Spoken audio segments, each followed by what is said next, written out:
We were just talking about who would you rather have in studio, Peyton Manning or Sofia Vergara. I'd rather have Peyton Manning in studio. Yeah. What, Fritzy? I don't know how you could possibly say that. Well, he's... Oh, so you don't like Peyton Manning after yesterday? No, I mean, I'm bummed about the whole 1-2 start and not completing balls more than 15, 20 yards. But in studio, I've had a chance to meet Peyton a couple times over the years, and that was nice. But Sofia, that's a whole other world we're getting into. Who's holding up better, Sofia Vergara or Peyton Manning? I think Sofia can probably toss the ball, 20, 30 yards downfield and hit Eric Decker. I thought that Peyton was showing off his arm a little bit. I thought he was trying to show he had a little zip there yesterday. Let them concentrate on getting a couple of W's first before we show off our arm. All right. We'll get to your phone calls, best and worst of the weekend. He's Charles Barkley, joins us on the show. Charles, how are you?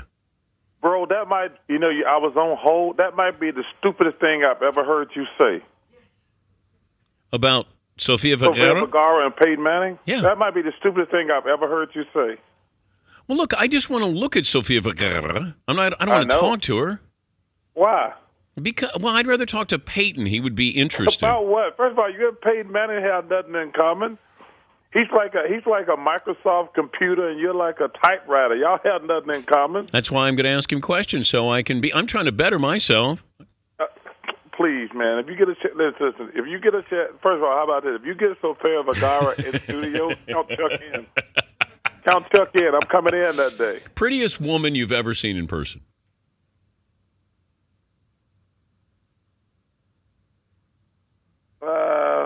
I mean, the one where you just go, wow, okay.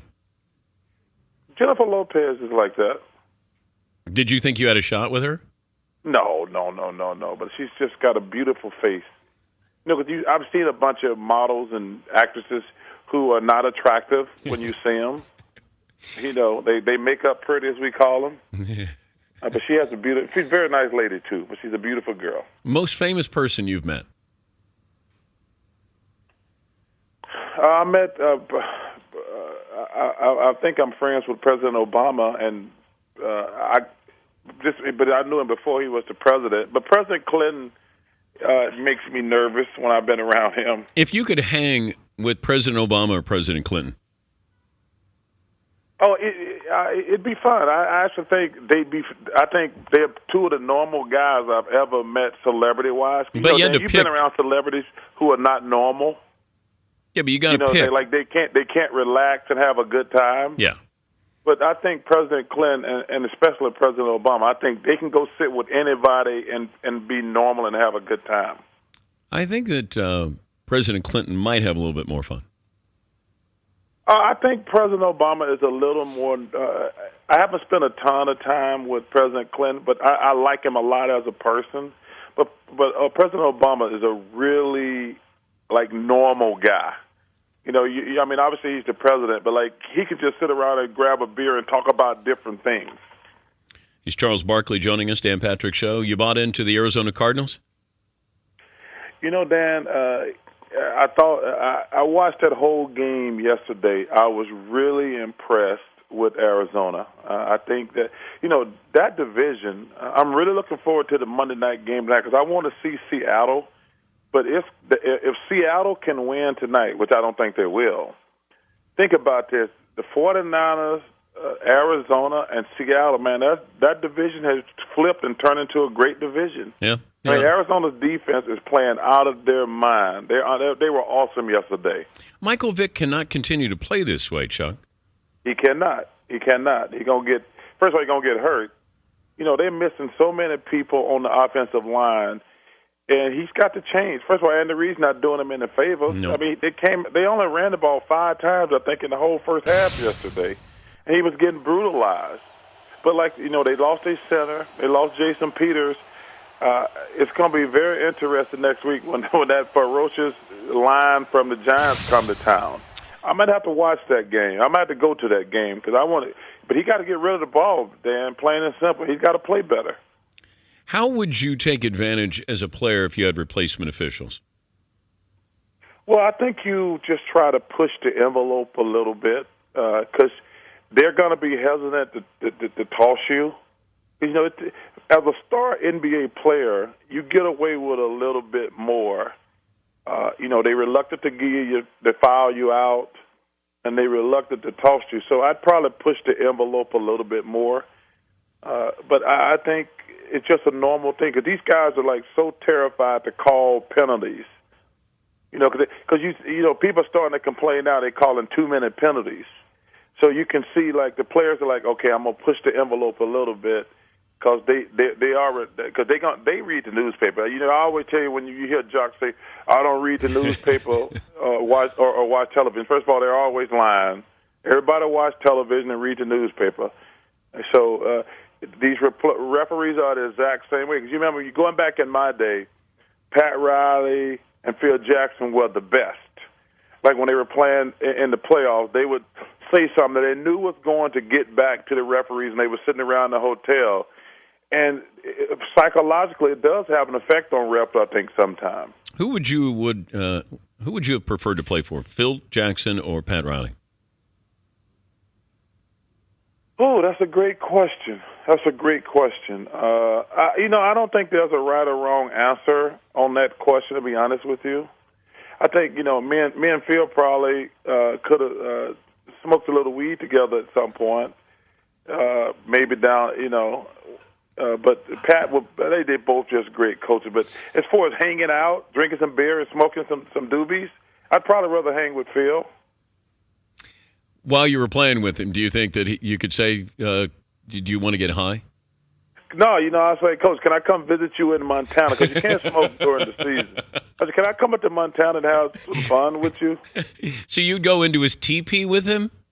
I'm not big on the teepee thing, but, it'd be fun to be blowing in the wind up in Montana. It'd be the weed pea. Yeah. It's legal pretty much everywhere now anyway, Dan. I got glaucoma. Wait, do you have a prescription for marijuana? No, I don't, Dan. Come okay. on, man. Come on, Dan. I'm just asking. No. Just asking. You said you had glaucoma. Yeah. I really don't, but I'm not about. I'm not. Now you're gonna have people thinking I sit around and smoke pot all the time. We'll go with a softer topic there. Why did you say you wanted to put some of your blackness in Tiger Woods? I'm so tired of these people taking shots at Tiger. This thing with Greg Norman happened. Like, I want him to say, hey, man, you got, like, Tiger, as he has, I hope he's learned the last few years, dude, these people aren't your friends. All this bad stuff that's been said about him the last couple years, that's what those people were thinking when he was winning.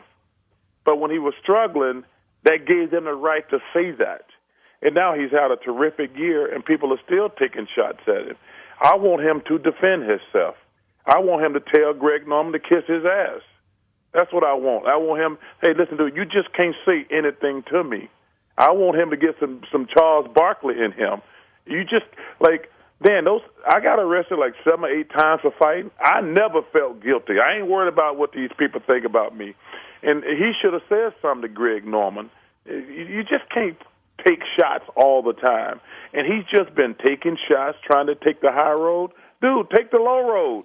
Tell some of these people to go to hell. They can't just talk to you any way they want to. Yeah, but it was different for you because you didn't, try to placate your sponsors like Tiger does. I think Tiger's always afraid of, what he says. All those sponsors, you mean those sponsors who dumped him when things were going bad? Yep. Those people? That's what you mean? Some stayed with him, but he does have new sponsors. I think he's more concerned with his image than you were. Well, listen, first of all, your image that don't mean anything, man. These people aren't your friends. Those people don't like you. Yeah, but I don't. Do you think Greg Norman went out? Greg Norman doesn't like Tiger, or was he just assessing something to say, I think Rory intimidates Tiger? That maybe it was just. Yeah, Tiger's won 75 tournaments. I'm talking about right now, though, Charles. Tiger's won 3 times this year. I don't believe Rory intimidates Tiger. I just don't think that the other guys are intimidated by Tiger. That's really what was at the core of this. Not that. Well, I don't think. Well, see, because I don't think he can ever get that back. No, but that's what it is. Tiger doesn't intimidate these young guys anymore, but that doesn't mean Rory intimidates Tiger. First of all, Tiger is getting beat by all the guys he inspired. Dan, one thing about them young guys, when I watch these young guys in golf, they're not afraid of anything because they all learn from Tiger. Like, I can come out here really young and kick these guys' butts. I just think that's actually ironic, whether it's Bubba, whether it's Rory, Martin Keimer, all those guys. Well, I think Tiger, that they would admit that, though, Charles. I think that they would admit that they were inspired because Tiger said it was okay to be an athlete and go out there and attack a course and be demonstrative and try to go out there and play it, the game differently. They all did. No they learned from him. Absolutely, guys learned from Michael Jordan. No. Well, listen, Michael Jordan's the greatest player ever, and LeBron's gaining rapidly, I might add. But I think it's funny all these young guys that Tiger's playing against now. Because Tiger's 36. 36 is an older golfer, but these guys in their 20s, man, they're not afraid of anybody. I mean, those guys right now, they're not afraid of anybody. It's interesting to watch. Like when I watch Bubba and Roy and all those guys think that they can win every time they're out there. Even Brandt Snedeker last year. But I don't think Tiger can ever. Because think about it. He's won 3 times this year.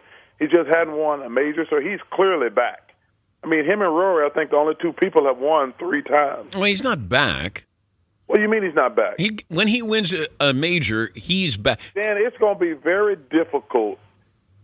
But he's back to where, Tiger? He's not. I mean, 2000 was when he rewrote the history book. So, that's never going to happen again. Okay, but man. What do you mean he's back? He won 3 golf tournaments this year. He's been in the top 10 like 10 to 15 times. See, this is one of the things that sucks about golf. He's always been great, though. He did have, that window after Thanksgiving and what happened with his wife, but he still played well in the majors. I mean, he's had a drop off there. No, but he's still not winning majors. He played well in a couple of majors this year. I know. But this notion that he's going to go out there and dominate the majors, that's never going to happen again. Because, number one, he's older. They're not intimidated. So if he wins 1 major year for the next few years, I think that'll be an incredible year. I agree. The standard is so high. What happens first? Tiger wins another major or the Lakers win the championship? Well, the Lakers can win the champ. Well, Tiger's. I'm not sure with that one, Dan, because everything is dependent on. Listen, if Dwight Howard is healthy and Steve Nash can stay healthy, the Lakers are going to be the team to beat. I mean, but like I say, those are 2 big ifs. Steve Nash is 40 years old, and as a guy who had a bad back at one time, when you don't know how your back is going to react. So, but if Dwight Howard is healthy and Steve Nash can stay healthy, they're going to win. They're going to be the favorite to win the championship. Don't you think Jordan wanted to be like you off the court? Dan, listen, Michael Jordan, none of these guys, I hope, think these people, quote-unquote, like them. Don't confuse them signing you for endorsements and them paying you money as them being your family and your friends. They like you. Dude, this thing is strictly about cash. But you were able to be yourself. Michael always has to worry somebody's watching him. Don't you think he wanted to be people more like always watching you, but I don't worry too much about what people think about me. It's funny. Tiger had a great reputation, and then he did some things, and then everybody turned on him. Like, first of all, it wasn't their business what happened in his personal life. But what those people said who've been trashing him for the last few years, that's what they really thought about him. That's what it shows you what people really think about you when you screw up, Dan. Just because you were making them people money because everybody was watching your golf tournament and had all those sponsors, don't confuse that with people really liking you and being your friend. I agree. Yeah, don't ever confuse the two. Don't ever confuse those two. I know who my friends are. I know very well who my friends are, but I don't confuse that with people who work for me or who I work for to a certain degree. I don't we have a business relationship. It's business, but I don't confuse the two. Good to visit with you as always. All right, my brother. You take care of yourself. Almost back to work. Gonna miss that lockout. See ya. All right. Charles Barkley, NBA on TNT.